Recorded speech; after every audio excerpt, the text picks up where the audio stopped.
Thank you, Mr. Speaker. So we on side opposition adhere to the fact that yes, the United States has done some things that have been harmful, that have gone wrong. But we also stand for that America has some things that are very, very good. So this debate isn't about examples. What it boils down to, the examples can be tossed back and forth. In order to win this round, what we have to prove to you, what we feel Side government kind of misrepresented when they claimed that when they told us our ways, is that on the whole scale, when we take a step back, look at all aspects from a holistic perspective, that the net impact is either positive, but even if we don't prove that, all we have to do is prove that it's neutral. Prove that side government's burden is to prove that it's being harmful, side opposition's burden is to prove that it hasn't been harmful at all. It can be either neutral or positive in terms of the impact on the global society since 1945. Right? So those are our burdens. So we went two constructive points of analysis, which are going to be about the balance of power. The second being about interventionism. I'm going to be helping prove our case today. But, while there are detrimental things, there are also positive things, and they balance out. They have a neutral impact. And then I'm going to get into in-depth rebuttal of the 2 points brought up, about political harms and banking and economic policies of private banks in the United States. Right? So, on to my first point, the balance of power. Now, America is a political and economic powerhouse. That's okay, Mr. Speaker. Because they're democratic, they listen to the will of their people, they have good values. We say that they're good influence, and they uphold equality and the pillars of democracy within their society. Right? So, thank you. As this powerhouse, it allows them to counteract other very powerful countries such as China, and in the past, the Soviet Union, Soviet Russia, Mr. Speaker. Right? America prevented Soviet Russia from taking over most of Europe, even more of Europe than they did. By having U.S. as a superpower, even in today's society, you ensure there's no one global superpower. You don't have China ruling over the world as the dominant superpower. You have multiple superpowers. We know that's a good thing. You have that counterbalance. But that's an effective role that the United States plays within our society today. You don't have China having a monopoly, control of the entire world because they're a powerhouse and they're the sole powerhouse. You have the USA to counteract that. Furthermore, if you look at the example of NATO, specifically America's position in NATO, they act as a deterrent through their power for any kind of military threat. You can give the example of Georgia and Russia, Mr. Speaker. Now, Georgia and Russia are fighting over south Ossetia, right? And we feel, if you look back, Georgia was actually planning on becoming part of NATO. Georgia was very close to becoming part of NATO. Talks fell through, and when the fight and the conflict started between Georgia and Russia, Georgia got destroyed by Russia. If Georgia was actually part of NATO, with the U.S. influence, that diplomacy would have occurred, that Russia would have tried to negotiate with Georgia, because Russia doesn't want to negotiate. Because Russia wouldn't want to have to engage in like a battle with all of NATO. The purpose of NATO that we attack one country in NATO, everyone fights against you. That further promotes how the U.S. actually helps promote global diplomacy, right? Global diplomacy, because you clearly see, like through NATO, through the role in NATO, how they, the significant control over NATO. Thank you. See, countries aren't willing to start wars with the United States or any countries within NATO. They try to resolve conflict peacefully. Furthermore, they start to fight against communism because the U.S.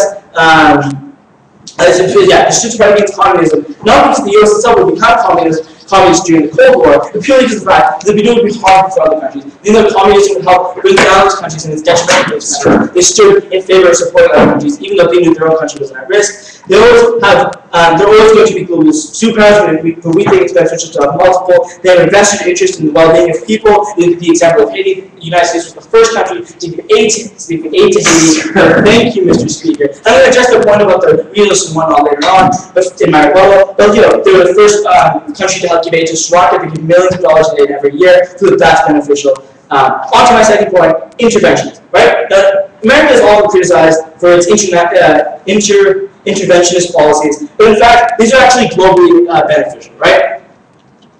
Sure, we have seen some harms. We also see many positive outcomes come from these interventions, right? The fact of the matter is, without intervention by the U.S., there would be no intervention in countries that really need it. You look at Libya, right? Now, Libya now is a democracy. Sure, it has a democratic government. Sure, it's not the best functioning democratic society, but it's a step closer to it, right? What you saw before was a dictatorship. You saw the oppression of rights. You saw human rights being oppressed. You saw and you saw the United States fight for human rights. You saw the United States back the people, no thank you, of Libya, and fight the dictatorship. You saw that the United States stood to fight for human rights, just to fight for good things. That's an example of how international action works, Mr. Speaker, right? So we feel like, these are examples of how intervention can actually work. It would let the United States, these products wouldn't be necessary. As NATO, thank you. As NATO's de facto leader, the United States even helped stop the genocide in Kosovo. Right? If you look, military intervention isn't its only method of intervention.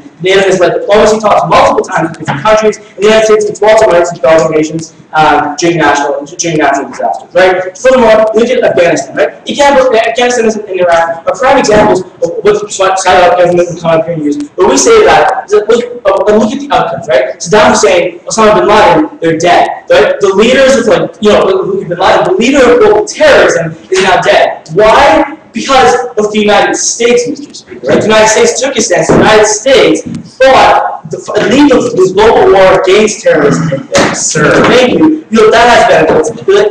Intervening doesn't harm. Those have benefits. Overall, the net effect is not harmful. That one falls on our side of the house. I'll take you. Okay, but you told us that the U.S. was the leading force in trying to fight this war. But ladies and gentlemen, it was the USA who started this in the first place. That's not true. That's not true at all, Mr. Speaker. They're all radicals wherever you. We feel that the radicals existed before the U.S. had intervened within Iran. We feel that the United States is now taking a step. And yeah, the United States have made mistakes, yeah. But we feel they're trying to rectify their mistakes, right? So overall, they cancel each other out. Because the United States is trying to fix things, right? You look at, and terrorism doesn't just occur in the United States. Terrorism occurs in the UK. Terrorism occurs all over the world because of Al-Qaeda. The United States is taking a stand against that. On to rebuttal. Thank you. First point was about political marks. How the United States have this mentality that war is good. They're like, they pretend the United States is like gorillas, and how they just have this need and this thirst for blood and warfare. Their entire report was essentially a bunch of examples. And we feel first of all, the United States listens to the people, right? So clearly, if the people don't want war, they pulled out. They pulled out of Vietnam. They're starting to pull out of Afghanistan because that's what the people want. They uphold democratic values, fantastic. But furthermore, they intervene when they feel it's necessary. They intervene in Vietnam because they felt that communism was a threat to global democracy. But that's actually a good thing. Right? Fighting against communism was a positive thing. You're fighting for equality. You're fighting for a democratic society. But that's not actually wrong. They were justified in doing so. Right? The second point was about banking and economic policy. They didn't actually understand the global economic crisis. It wasn't the fault of the U.S. government that the world's economic meltdown. It was because of the private investment banks, such as Goldman Sachs, Lehman Brothers. It was because of them that actually the global recession occurred. Because they have a flawed notion of how economics actually works. It was not the fault of the U.S. government. It was the fault of the private banks. So what did we talk to you about today? We talked to you essentially about how interventionism is a good thing in many cases and how they balance out. Sure, there are many harms, but there also have many benefits. We feel that they cancel each other out. The net impact of the United States on the global society is to be neutral. Furthermore, we're talking about having the U.S. as a powerhouse in our global society is positive.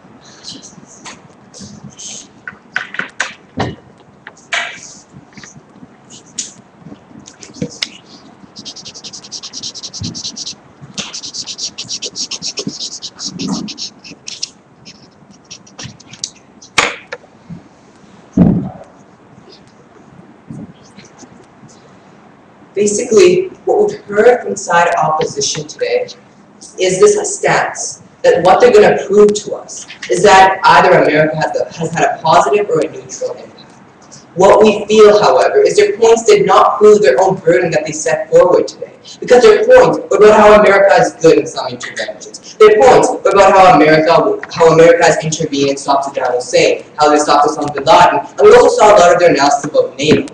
Firstly, this debate was not even about NATO, this is about America's influence, not NATO's influence. And I'm going to be actually linking back a lot of my analysis of reputation and about the constructive point today about social harms to the resolution and prove to you how holistically we believe America has done more harm than good since 1945.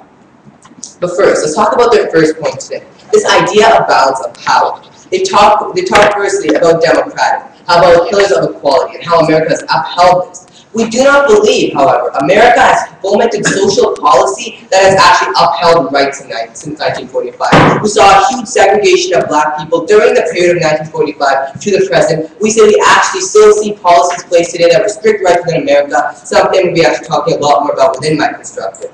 But let's talk about their second point today, counteracting big superpowers, counteracting Soviet Russia. This was one example that they were able to bring forward about how America counteracted Soviet Russia. But what we would actually say is that in the majority of cases today, when America intervenes within nations, we don't think they are doing good. We think insofar as you're talking about holistically, what they've done is good or bad, we believe firstly that it was a coalition of America and many other nations that counteracted Soviet Russia. Moreover, we would say that America actually holistically, in the world perspective, has actually done more harm than good. We brought forward analysis towards this point, and I'm actually going to be bringing forward, thank you, 3 lines of analysis right now.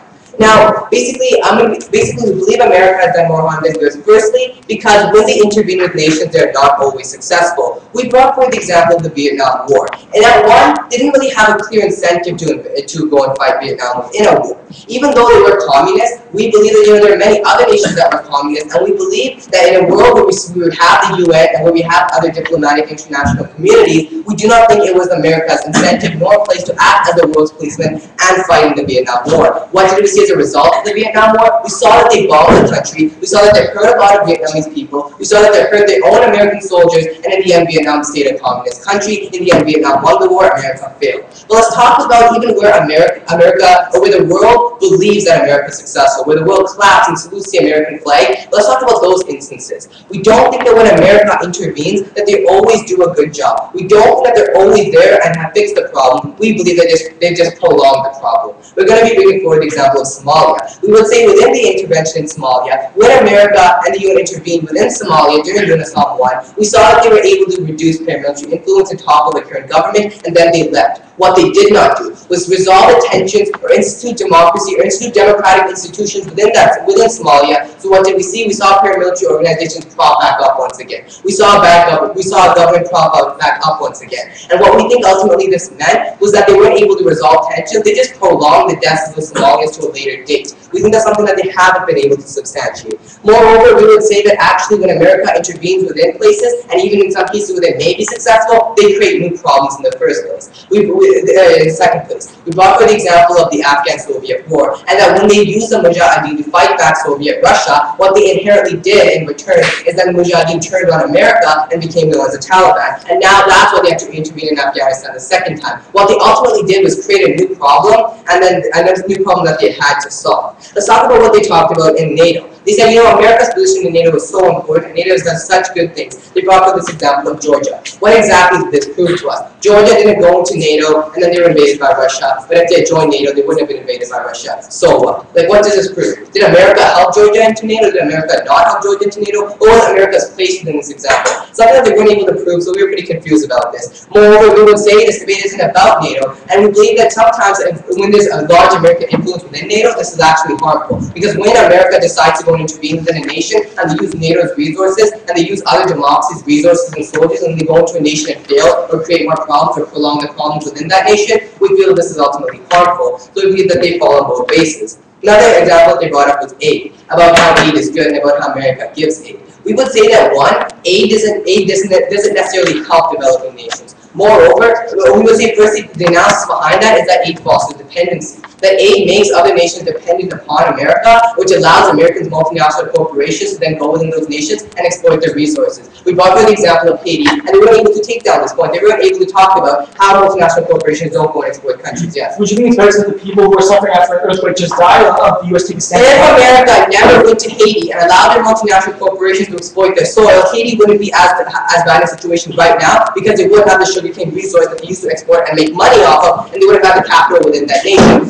Because America intervened, because America allowed its multinational corporations to go within that nation, exploit the soil to the extent that the soil is no longer fertile, what we saw then was that was a huge problem, because now the soil is no longer fertile, Haiti can no longer develop, and that's a huge problem. So the aid that they're giving isn't really helping the people because they posed the problem in the first place. We believe they've done more harm than good. Let's talk about my third constructive point today about social harms. So now, as a leader of the free world, we see that America, as of 1945, to the present, has sustained and implemented policy that restricts freedoms and rights. And to the extent that America right now has predicated policy, or has fooled the world into thinking that they're the leader of the free world, that there's some great democracy that upholds rights, we would say that we would simply ask the question, why now? And they're one of the few Western liberal democracies that hasn't fully adopted gay rights, hasn't fully adopted the idea of having gay marriages. We see that only 13 out of their 50 states have adopted this idea of gay marriages, yet we see many other Western liberal democracies that have taken a stand and actually allowed this to occur and allowed policies like this to happen.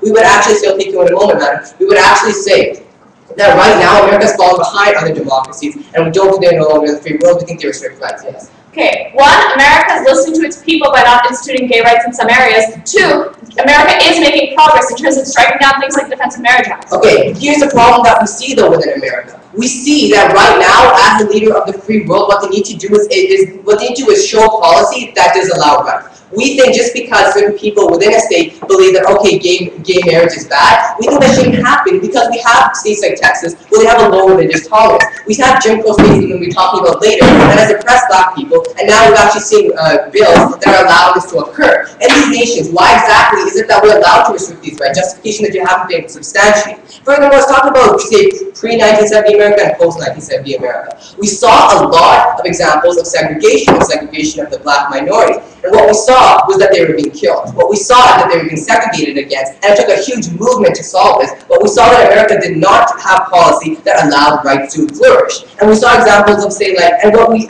ultimately feel this was bad because restricting these rights in general created a stigma or didn't allow the free world to progress. We saw that during the apartheid in South Africa, what actually happened was because black people's rights weren't necessarily recognized, because America as a leader of the free world wasn't having these rights to flourish within that nation, we saw a huge stigma of we don't need black rights. We saw a huge stigma of that, okay, black people don't necessarily need to be helped, and we saw the apartheid in South Africa justify that. So what we actually say is that within social harm, we think America now is falling behind other democracies within that. What we'd actually say, Mr. Speaker, is that America has done more harm than good, primarily because they weren't able to implement social policy that allows rights to flourish. We believe that we're very proud to propose this.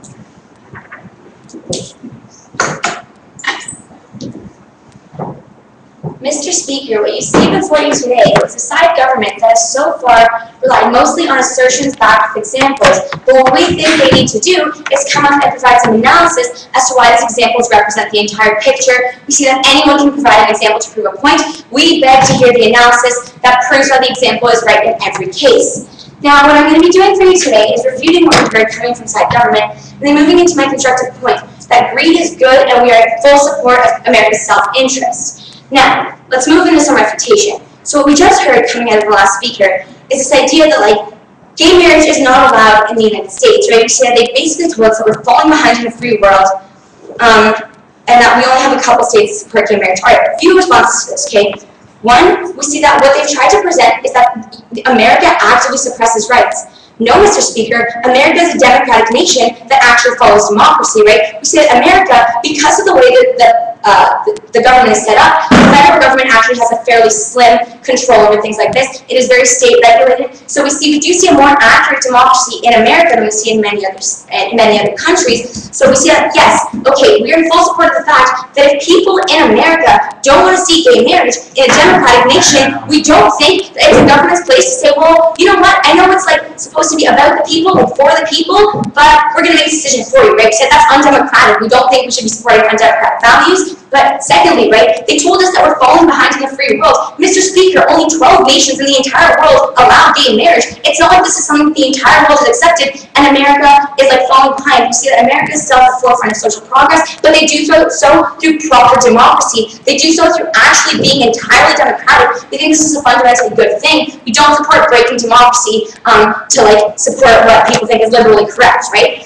Alright, then we heard some other things, right? And he talks about, they basically dismissed everything they have to say about NATO, and they said, listen, we're not debating about NATO, we're debating about America. Alright, Mr. Speaker, America constitutes 60% of NATO, right? We see that, like, NATO is fundamentally the forefront for America, we see that America takes the lead, has taken the lead on every single NATO mission except for one in all history. We see that all the good things that have ever been done by NATO except that one mission can be attributed to the leadership of America. We said this is a very, very positive thing. No, thank you. And then they also told us that in Vietnam, right, we said Vietnam was this like arbitrary war, we didn't have a reason to intervene. No, Mr. Speaker, let's look into this example, right? Vietnam happened during the Cold War. In the Cold War, the biggest threat was communism, yes, but it was the domino effect of communism which America really feared. It was this idea that communism is going to begin to spread one nation at a time and soon it'll be out of control. That's why they stepped in. Yes, maybe they used a poor medium, but we said overall, stopping the domino effect of communism was a very positive thing for the world. We think that fundamentally, overall, what happened was that communism didn't dominate the planet. We think this can be greatly attributed to the United States. We think this is a really positive thing, right? I'm sure I will take you now. Okay, but they failed at stopping communism in the Vietnam War, so like technically what you're saying is false. No, okay, here's what we see is wrong with side government's approach, right? Side government has come up today and said, here's why the United States is overall bad, because this specific example, this specific example, this specific example. But here's what we're saying, the United States is in a position where they often do things that in the small picture look bad. Like, yes, Vietnam maybe wasn't the best thing, but overall what happened was that communism didn't dominate the planet. Yes, maybe they failed in Vietnam, but all in all they were successful, right? We see that we don't live in a world dominated by Soviet Russia. We see that the United States was fundamentally successful in the Cold War because it didn't happen. So we see that they can bring up as many examples as they want. Unless you can prove to me how stopping communism in the Cold War was bad solely because of Vietnam, your point fails to stand side government. I'm sorry. Alright, now let's move into my constructive case, right? This idea that greed is good. We actually firmly stand on the idea that as an economic powerhouse, the U.S. has like intentions all around the world, right? The U.S. is like the largest trading partner on the entire planet. You see, it's therefore bound by its own self-interest to make good decisions for the whole planet. Because when like other nations suffer, they do too. Because they're emotionally vested in these other nations because they want the trade, they want the business, they want the industry to prosper in other nations so that they can continue to build their own economy. We think this is fundamentally good because through this economic interest, what happens is we have an America that looks out for the planet, right? So let's look at like a couple things, right? Like, why is this good? It means that they fundamentally do everything in their own power to preserve these nations in order to preserve their own, right? So it's like, look at the fact that during any crisis, America steps in first, right? When we see these like natural disasters happening, we always see U.S. troops stepping in first because they want to rebuild the infrastructure, because they want to like have the country built up again. They want to see Haiti flourishing once more. And although they continue to tell us about like how we exploited Haiti, like once again, yes, maybe in Haiti we did, but we don't see how, for example, America bringing up China and like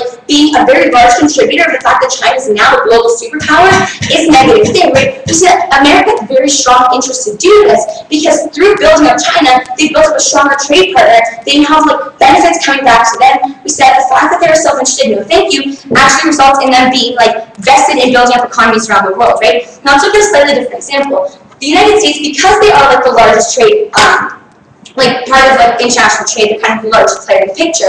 We see that the United States takes it like personally upon themselves through their own navy to protect all the shipping routes in the entire world used to ship from continent to continent, because the shipping routes are if the shipping routes become dangerous, right, if the shipping routes are compromised, the person who suffers first and foremost is the United States. Now, why is this a positive thing? Because this means the entire globe has safe shipping routes, Mr. Speaker, right? See, fundamentally, everyone except North Korea has access, no thank you, has access to safe shipping routes because America is acting on their own self-interest. And we see through this own self-interest, they really do push like protection of the entire planet. All right.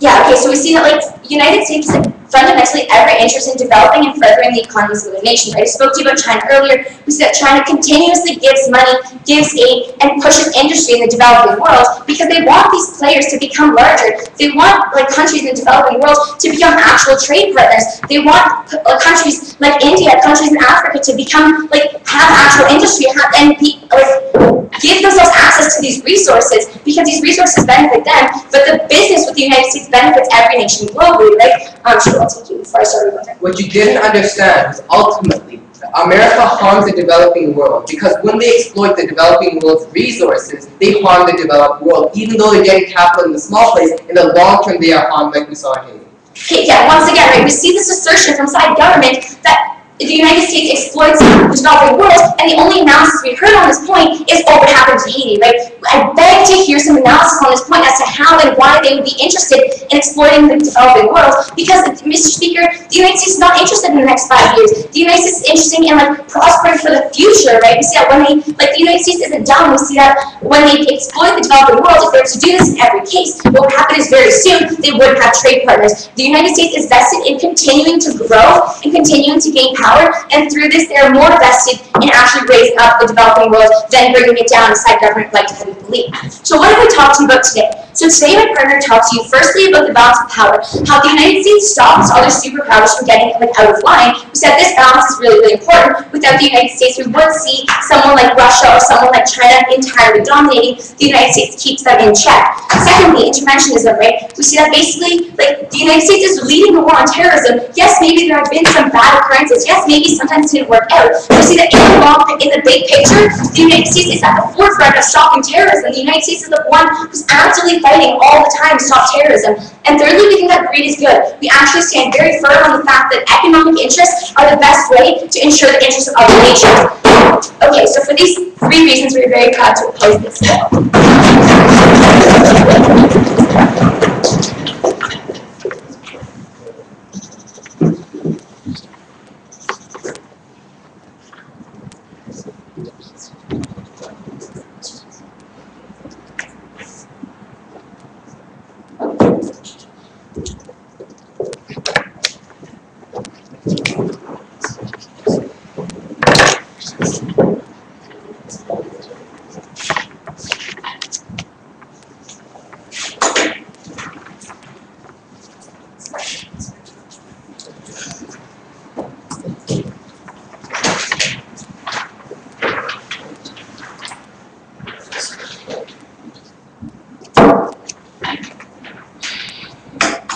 Right.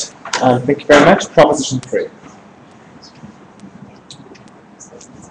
Ladies and gentlemen, side opposition has come to us today and told us that side proposition isn't giving it any analysis. They're not explaining why the U.S. government is doing anything it's doing. We're not explaining why the U.S. is intervening in places and then creating terrorism. We're not explaining why these places are going in and exploiting resources. First of all, we believe we already have. We've provided the examples behind this, and we're going to continue to down the bench today. And if this is what our case relies upon, then we're going to prove it even more. But furthermore, we believe that we've already proven a lot of political harms, economic harms, and social harms, and they haven't even refuted most of them. So we really think we've already won the debate. Before I even sum this debate down into our 3 main themes, which is first finance, second military, and thirdly human rights. And I think that if I sum it down to these 3 themes and encapsulate the entire debate, I'll show you how we have won this entire debate. So firstly, finance. So what was said on their side? Well, on finance, we didn't really hear any stuff come out until Alner's speech, where he basically said it's not the fault of the government that anything finance happens. It's the fault of American banks. First of all, we would say that American banks are still a part of America. We would say that this still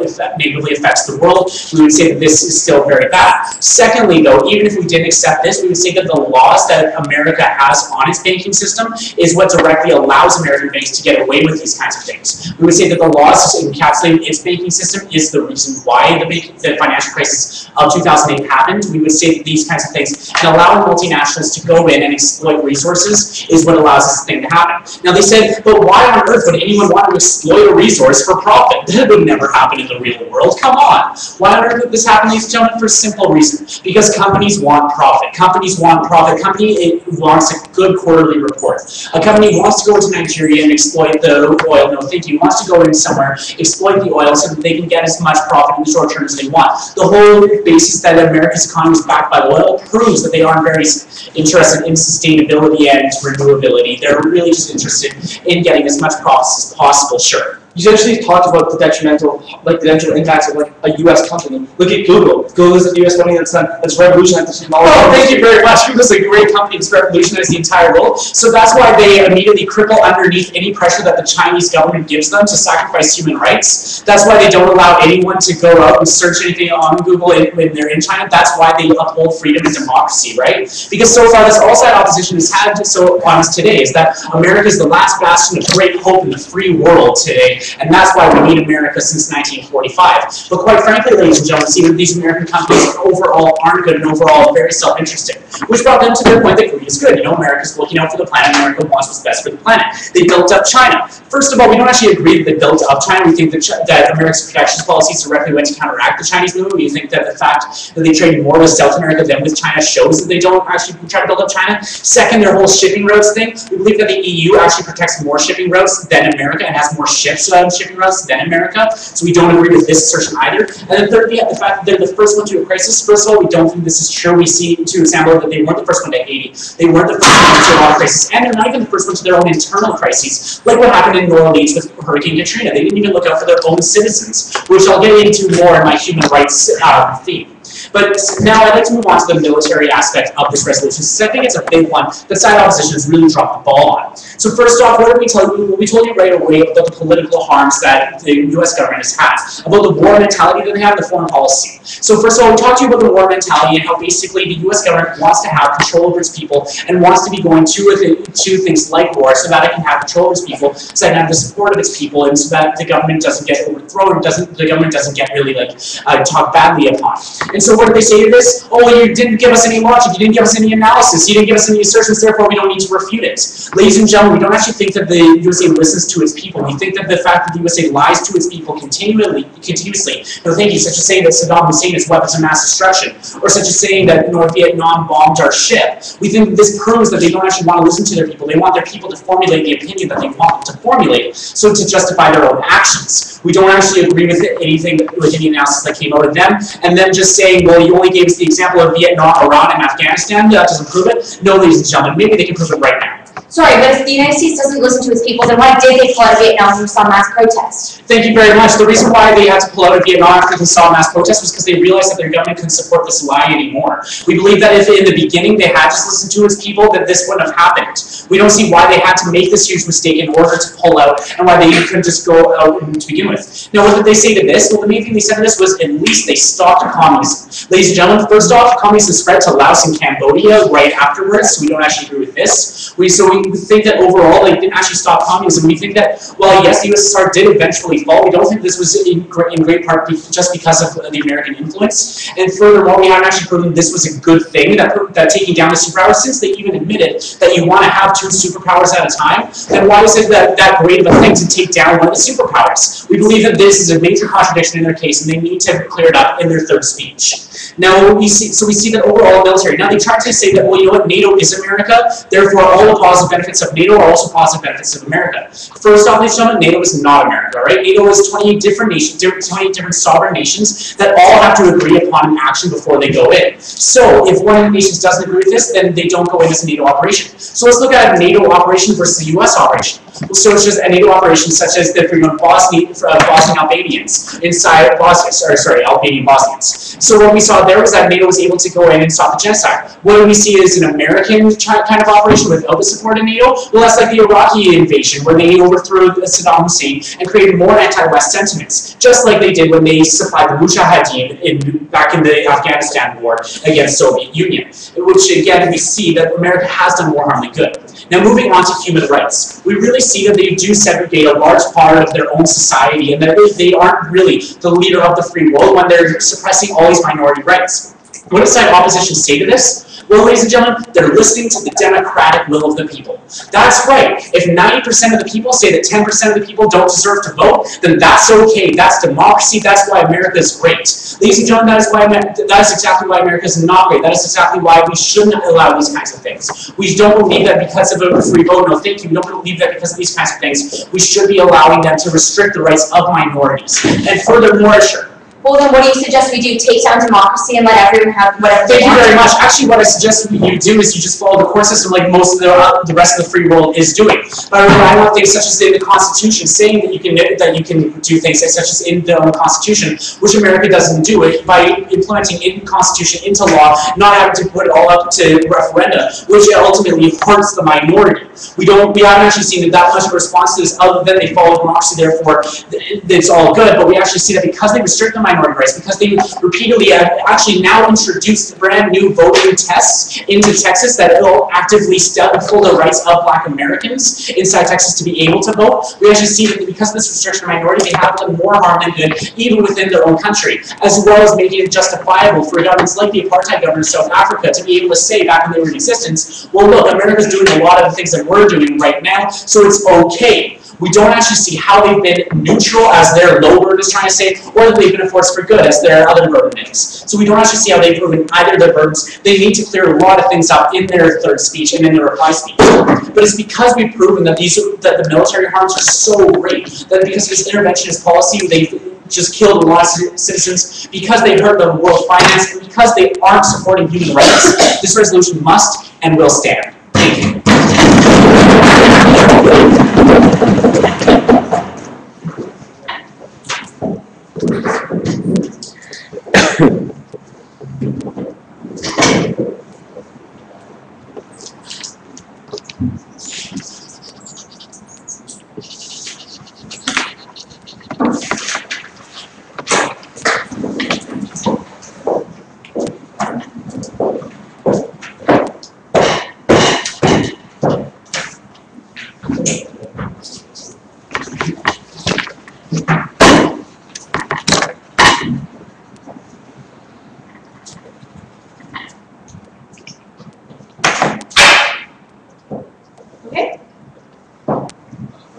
Mr. Speaker, I'm going to be boiling down the debate into three main themes. Firstly, economics, secondly, interventionism, and thirdly, the society. So firstly, let's talk about economics. So from the side proposition, we heard this idea of the economic harms, about the fact that the American dream caused the 2008 American bank crash. And my partner told you how this occurred due to the private banks, not the U.S. government. That these are and they told you, well, these are American companies, so that's what matters. Mr. Speaker, we find that companies tend to be more international. A company is not restricted to the country from which it originates and cannot be blamed necessarily for all of the harms that occur. But furthermore, Mr. Speaker, they told, as my partner pointed out, Google is an American company, for example. Google doesn't necessarily reflect the views of America or the policies in America. They told you, well, Google ignored human rights in China. No, Mr. Speaker, Google wasn't allowed to let Chinese people search things on Google. Google can't disregard the laws of the country in which it operates, Mr. Speaker. Okay, so we find that example flawed. We think they've actually brought a lot of flawed examples, but I'll go through those for you. Okay, so what my partners talked to you about economics was actually more valid. They told you that because the U.S. has interests in other nations, because the U.S. is such an economic powerhouse, they help other countries. They help do things like rebuild infrastructure. They help do things like invest in Africa. They told you that they exploit resources. We think that they're just trying to word things differently, Mr. Speaker, so it appears worse than it is. When a company invests in mining in Africa, they're providing money, they're providing jobs. They're not necessarily just exploiting resources, Mr. Speaker. We find that, yes, that has happened in some cases, but fundamentally, Mr. Speaker, we think investment is what helps these countries grow. It's what actually reduces the dependence that that proposition disagrees with. We think that fundamentally it's the investment power that America has that can actually help facilitate the development of the developing world. We think that that's what's important, Mr. Speaker, that America, as an economic powerhouse that is not such an autocracy the way that China is, or the way that Russia sort of tends to be, we think that because they're democratic, they tend to have their interests of the people at heart. We think that they actually are better at doing things like economically supporting the developing nations, because we find that people in America are also concerned with these things and are able to vote their government out of power if they find that they have done egregious harms. Okay, the bipartite also talked to you about the idea that they protect shipping routes. They told you, no, the EU does that. I'll take you PO in a moment. We think that, in fact, America does protect and sort of clean up and ensure that safety of all shipping routes, as well as many, many other things, but you disagree.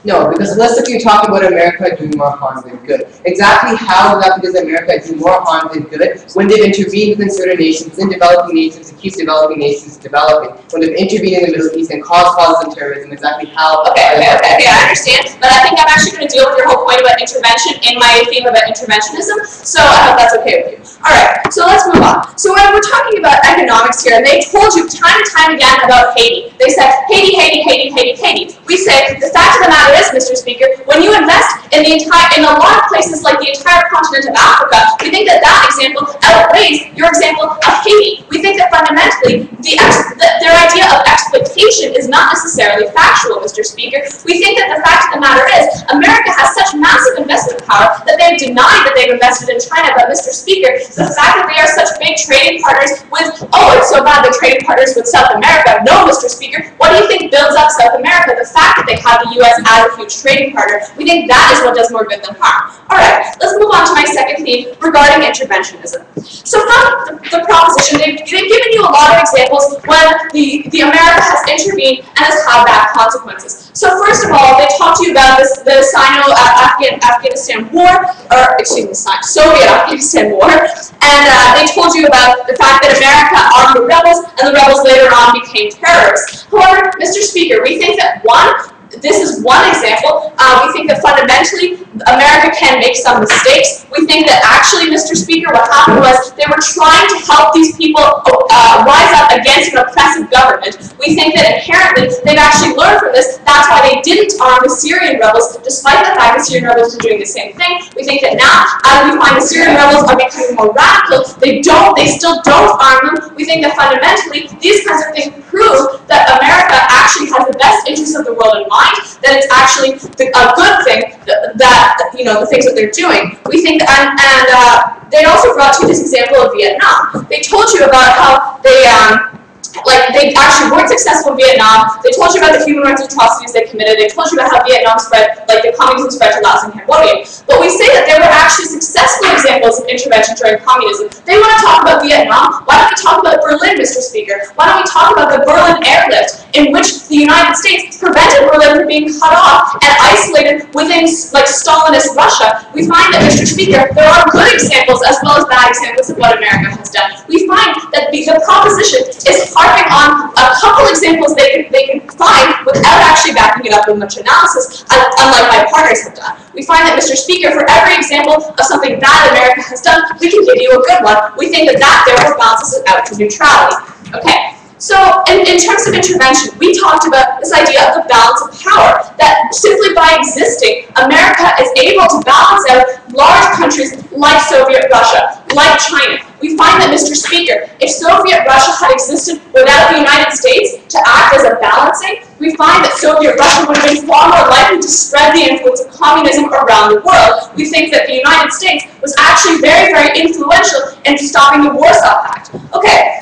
Let's move on to this idea of society, because they were very concerned with this other proposition, that the United States hasn't fully adopted gay rights, that they have things like segregation. But Mr. Speaker, we think that the United States is making a significant amount of progress in these areas. We think that even if they haven't allowed gay marriage in all states, doesn't mean that they don't have progressive social policies. We think that, Mr. Speaker, and I'll take you in a moment, actually no I won't, we think, Mr. Speaker, fundamentally, what's really, really important about this to understand is that things like gay marriage are not necessarily accepted. We think that while the rights of gays, in terms of not being discriminated, are protected in America, we think that gay marriage is not yet accepted by the vast majority of the population in some areas, and it's okay to listen to the democratic process, unlike side proposition would like to ignore it. We think that their idea of saying, well, 90% of the people don't want to allow 10% of the people to vote, that's a flawed example, Mr. Speaker. That's not how democracy works. Democracy works by allowing people to vote on an issue. If the majority overrule the minority, then it doesn't pass or whatever. or the person doesn't get elected. So what we're saying is, Mr. Speaker, we think that fundamentally, for one, the U.S. is actually progressing in terms of like gay rights. We saw the Defense of Marriage Act was struck down. We do see states, like more states and more states allowing gay marriage. We think that secondly, this idea that they brought to you about segregation, again, we think that fundamentally people, like blacks in America are getting more and more rights. We think the Hispanics are getting more and more rights. We think that fundamentally we do see progression. We do see social progression in America. We think that that actually helps other countries progress. We think that their assertion about the fact that America is falling way behind because it's not one of the 10 or 12 countries in the entire world that allow gay marriage is just blatantly false, Mr. Speaker. We think that doesn't make sense. And furthermore, we think that in terms of social policy, America in many ways is actually very progressive. So we look at like things like women's rights. Okay, so because we won on the point about economics, because we told you that America helps promote the world economy, because we won on the point of interventionism and why it's actually been successful, like with Libya, because we won on social policy, we think we won this debate. Thank you.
Yes, thank you, sir.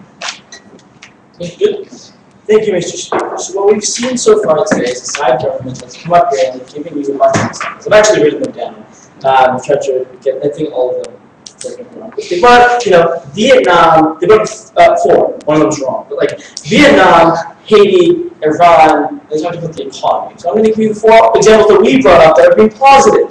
Right? Sri Lanka, Libya, the Georgia, Russia example, and the economy wasn't the United States, it was the private banks. They essentially said in response to that, the private banks are based in the United States, that's why it's their fault. We said, okay, well look at all the good companies there that are coming out of the United States, so balance each other out. So what this actually comes down to, it's not a battle of examples, it's a principle. I feel like, on principle, side opposition is one strand, and principle is one. We talked about upholding democracy, right? And essentially what the US stands for is the upholdment of democracy in everyday society. So they value the pillars of democracy, and they strive to implement that in their everyday life. In response to that, they talked about gay rights. How there are certain people that don't have the right. I don't know if they tie up gay rights into voting, but essentially, gay rights is the right to marriage. Right? First of all, and they said that.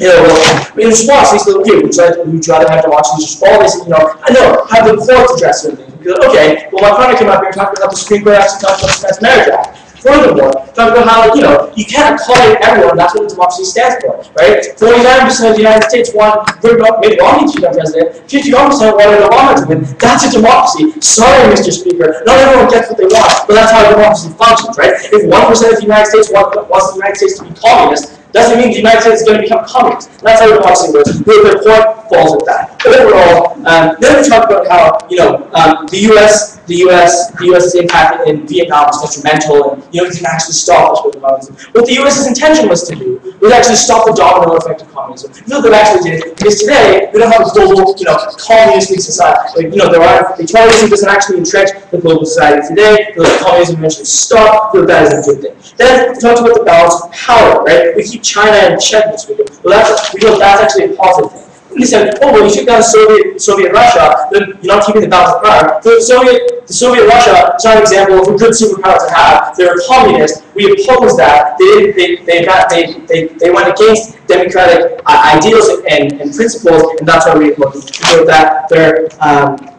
They fall. Their argument about that. Their argument falls at that. Then they talked about how we say is like the United States is interested in helping nations, right? So they go and they go and help to trade, Mr. Speaker, right? So that's important. They said they took down Haiti, they took the resources of Haiti. Well, China wouldn't be what it was today without the United States as a global trading partner, Mr. Speaker. So yeah, you can toss examples back and forth. But the United States also has a positive impact. But the point falls at that. It falls down to neutral. Then they said the USA shouldn't be the global police. But we said, okay, who should be the global police? NATO? Oh wait, NATO was run by the United States, Mr. Speaker. It's all actually the whole round on this. I don't know why I don't have to argue on this. I want it on top, right? The United States has a significant influence on NATO. Feel their point against NATO falls at that. Then they said the USA doesn't listen to the people. Well, they pulled out of Vietnam because the people wanted to pull out of Vietnam. Right? They said communists are American, and they brought the example of Google. We addressed that. They said Haiti, but then we say China, right? It's all about human rights. So we addressed that point. We also want to stress, in conclusion of our case, that the United States has a vested interest in global progression, in the growth of the global society, right? They see that they do lead relief efforts, and they said, well, they didn't in Haiti, yeah, but they didn't surrender, right? The United States have a stance. There are many government organizations that are run by the United States, like charities and whatnot, that strive to allocate relief efforts all over the world. On the whole, we feel that government has improved their border. The net impact of the U.S. in society has been negative. We've proved, if not positive, then at least it's neutral, Mr. Speaker. Please we are proud to.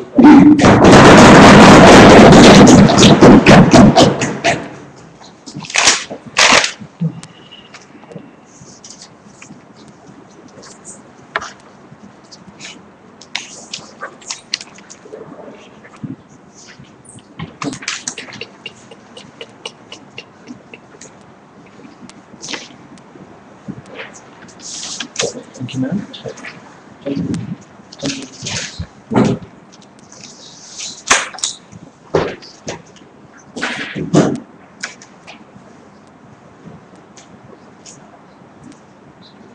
Ladies and gentlemen, today we on the side of opposition have summed the debate down into 3 key questions. Number 1, has America caused more harm than good politically? Number 2, has America caused more harm than good economically? And number 3, has America caused more harm than good socially? Alright, let's take a look at my first question today.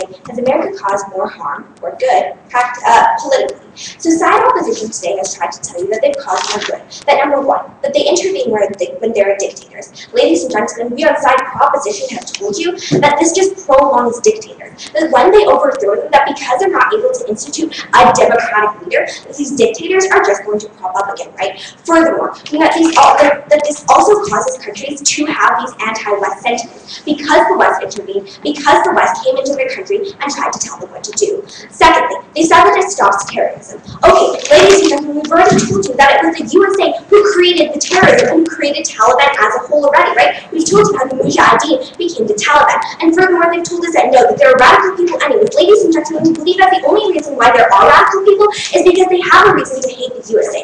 And why do they hate the USA? Because the USA intervened their sovereignty and they intervened come into their country. We know that that is why there are anti-West sentiments. That is why they're radical. Fundamentally, it is still the USA's responsibility. Then they told you that multi-superpowers are good. Yes, we agree with that. However, we see that the USA pretty much is the major superpower in the world today, right? It's not really about a checks and balances system anymore when the USA is pretty much going without checks and balances. Furthermore, they said that they didn't arm Syrian rebels and they learned from their mistakes. Ladies and gentlemen, yes, they did arm the Syrian rebels. That is a fact. Furthermore, they told us how there are good examples as well. We see that sure, there might be good examples when the U.S. has intervened, but we see that in the majority of the times, the majority of the cases when the U.S. does intervene in another country, the majority of cases that they are bad, right? We think that in the end, the American intervention is faulty the majority of the time. We're not sure. They might listen to their people to back out, but we think that the harm is already done. They've already spent years in this country, or maybe just a couple of months, but we see that the harm is done. The anti-West sentiment has already been created, the casualties have already been caused. Second question, has America caused more harm than good economically? Side opposition today thinks that because the USA is self-interested, that they're not going to destroy the nation.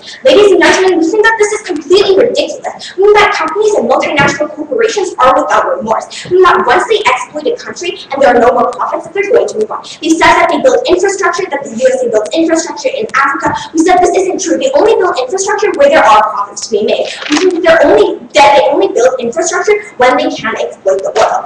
Also, they've told us how the economic financial crisis happened because of U.S. corporations, not because of the government. Ladies and gentlemen, again, we think that it still is the USA, and we think that it did happen because of the USA government, how they institute policies and laws about the American dream. We've already addressed that in our constructive point. Alright, last question today. Has America caused more harm than good socially? And side opposition today thinks that no. That yes. That the USA has sent aid to a lot of countries. Ladies and gentlemen, sure, the USA might have sent aid, but we think that this actually causes dependency on the USA. This causes these developing nations, or these nations who need aid, to solely rely on the United States, who don't like develop by themselves, who don't like find the resources to help themselves out. Also, they've told us the USA follows democratic values, but we would say to that is that no, they're actually restricting minority rights, and they've told us that oh no, this isn't happening, that there is social progression in America. If that is true, ladies and gentlemen, then tell me why they repealed the recent black voting rights, right? Or why they restricted a lot of tests that would allow blacks to vote. Tell me why resegregation is once again trying to happen in schools once we cause desegregation to not become a thing anymore. We think that currently America, that social progress isn't going on, and that they are being a segregational nation. And ladies and gentlemen, it is because of all of these reasons that we are so proud to propose. Thank you.